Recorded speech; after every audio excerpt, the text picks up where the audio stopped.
Now we're going to have our dose of dollars and common sense. And joining us now with some business news and what you need to know is Rebecca Walser. She is the president of Walser Wealth Management.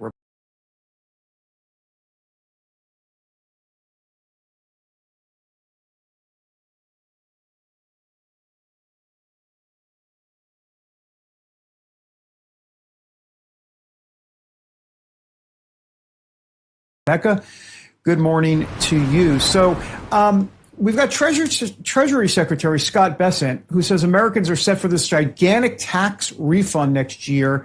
And of course, he's crediting President Trump's big, beautiful bill. So what do you think? I mean, what can you tell us about what Americans might have on tap? And because they've got to feel something in their wallet to get this thing turned around a little. I say turned around. Things are turning around, but it's got to go faster for this administration. Good morning. Absolutely. Good morning, David. Thanks for having me. That's absolutely right. So the one big, beautiful bill did have several tax provisions and cuts for Americans, about $144 billion worth of cuts. Child tax care credit, higher SALT limitations, car interest, no tax on tips, senior health care deductions, just a bunch of different things, David, about 7 or 8 provisions.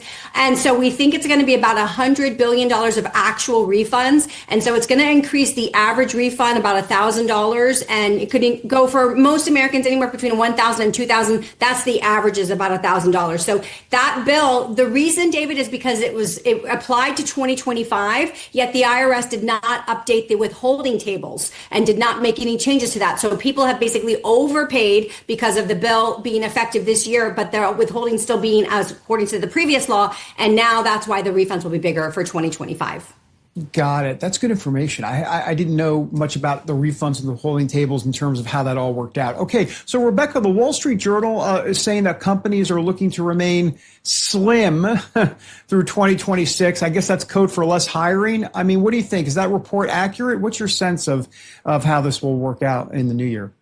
Yeah, we started seeing this, David, in about Q3. We started noticing CEOs and forward guidance basically not talking about hiring or talking about letting go or releasing staff as a positive. And so anytime you start seeing CEOs talk about their non-hiring plans, their stabilization plans, the reduction of workforce plans as a cost savings benefit, and putting our little rose on top like that, like it's a beautiful cherry on top of a sundae that we're eating, that's when you know, yeah. So what's happening, and I don't want to get hyperbolic about this, but the AI that is making the stock market jump and swoon with this K-shaped recovery that we're having, at the same time that's happening, jobs are able to be outsourced to algorithms, to programs. And so there is a need, maybe if someone resigns, they don't have to refill that position. And so we're going to start to see in 2026 an impact of where we are in the fourth industrial revolution on jobs. And I'm not suggesting there's mass layoffs yet. That's not to come for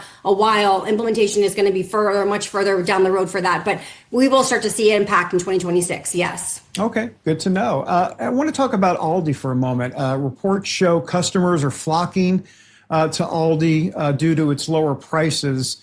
So is it fair to call Aldi a winner in this so-called affordability crisis Americans are apparently facing right now? I mean, Aldi's always been cheaper on the prices. So, there is that. Yeah. I mean, I don't want to endorse Aldi from a perspective of what they sell, but the dollar stores, the Aldi's, the no-frill supermarkets, the very baseline entry point is absolutely doing well. We are in what we call a K-shaped kind of economy, which means the people that have continue to have more and continue to spend more, whereas I would say even maybe 60% and below of the total gross GDP, people that are contributing to it, they're really having to tighten their belts, David. They're having to make a dollar go for $2, for $3. And, that is difficult. The Trump administration is definitely doing things to get prices back in line. The tariff policy has actually really long run helped us. And people are seeing that, I think, now. And it's certainly a lot better than what we expected in April. But it is still a K-shaped recovery where the people at the top don't really understand what's going on with the rest of the half of the country or more, really. And that's a shame. We have to broaden out the stock market economy to Main Street and to everyone, and make it for about everybody, not just about the upper class.